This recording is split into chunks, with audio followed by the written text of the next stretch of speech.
ఇటీవల తెలంగాణ రాజకీయాల్లో ఒక భావోద్వేగపూరితమైన అంశం పెద్ద చర్చకు దారితీసింది. అదే సీఎం రేవంత్ రెడ్డి ఎన్టీఆర్ పేరు ప్రస్తావిస్తూ చేసిన వ్యాఖ్యలు, క్షమాపణల చర్చ.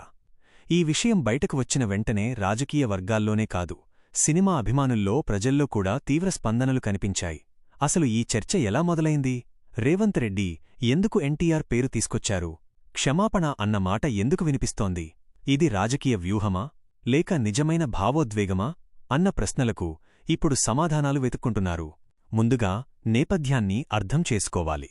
ఎన్టీఆర్ తెలుగు ప్రజల గుండెల్లో చెరిగిపోని పేరు. సినిమాల ద్వారా, రాజకీయాల ద్వారా తెలుగు ఆత్మగౌరవానికి ప్రతీకగా నిలిచిన వ్యక్తి. ఆయన పేరు ప్రస్తావన వచ్చిన ప్రతిసారీ భావోద్వేగాలు సహజంగానే ఉప్పొంగుతాయి.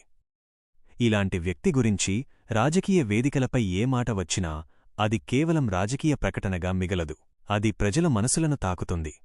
ఈ నేపథ్యంలో సీఎం రేవంత్ రెడ్డి ఒక సందర్భంలో ఎన్టీఆర్ పేరు ప్రస్తావిస్తూ మాట్లాడారు. ఆ మాటల్లోని భావం, సందర్భం, ఉద్దేశం ఇవి అన్నీ కలిసి ఒక పెద్ద చర్చకు దారితీశాయి. కొందరికి ఆ మాటలు నచ్చాయి, మరికొందరికి మాత్రం అవి అవమానంగా అనిపించాయి. దీంతో సోషల్ మీడియాలో తీవ్ర స్పందన మొదలైంది. ఎన్టీఆర్ అభిమానులు, టీడీపీ వర్గాలు, రాజకీయ విమర్శకులు ఆల్ ఈ అంశంపై స్పందించారు. ఇది అవసరమా? ఒక లెజెండ్ పేరు రాజకీయాల్లో లాగడం సరికాదా అనే ప్రశ్నలు వినిపించాయి. ఈ పరిస్థితిలోనే క్షమాపణ అనే మాట చర్చలోకి వచ్చింది. రేవంత్ రెడ్డి తన వ్యాఖ్యలపై స్పష్టత ఇచ్చే ప్రయత్నం చేశారు.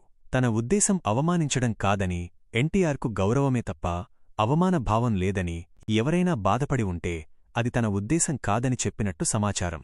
ఇదే అంశాన్ని కొందరు క్షమాపణగా చూస్తే, మరికొందరు రాజకీయ స్పష్టీకరణగా చూస్తున్నారు. ఇక్కడే రాజకీయ కోణం బలంగా బయటపడుతోంది. రేవంత్ రెడ్డి ప్రస్తుతం ముఖ్యమంత్రి. ప్రతి మాట, ప్రతి వ్యాఖ్య పెద్ద ప్రభావం చూపుతుంది. అందుకే ఈ అంశంపై ఆయన స్పందన కూడా చాలా జాగ్రత్తగా ఉండాల్సి వచ్చింది. రాజకీయ విశ్లేషకుల అభిప్రాయం ప్రకారం ఇది 2 కోణాల్లో చూడాలి. మొదటి కోణం భావోద్వేగం. ఎన్టీఆర్ లాంటి వ్యక్తి గురించి మాట్లాడేటప్పుడు ఏ నాయకుడైనా మరింత జాగ్రత్తగా ఉండాలి. ప్రజల భావాలు అక్కడ చాలా సున్నితంగా ఉంటాయి. రెండో కోణం రాజకీయ వ్యూహం. ఈ చర్చ ద్వారా రేవంత్ రెడ్డి తనను తాను ప్రజల ముందు ఒక బాధ్యతాయుత నాయకుడిగా చూపించుకోవాలని ప్రయత్నించారన్న అభిప్రాయం కూడా ఉంది. తప్పు జరిగిందని అనిపిస్తే స్పష్టత ఇవ్వడం రాజకీయంగా పరిపక్వతగా కొందరు భావిస్తున్నారు. మరోవైపు విమర్శకులు మాత్రం దీన్ని వేరేలా చూస్తున్నారు. ముందే ఆ మాటలు అవసరమా? తరువాత వివరణలు ఇవ్వడం రాజకీయ నష్టం తగ్గించుకోవడానికేనా అంటూ ప్రశ్నిస్తున్నారు. సామాన్య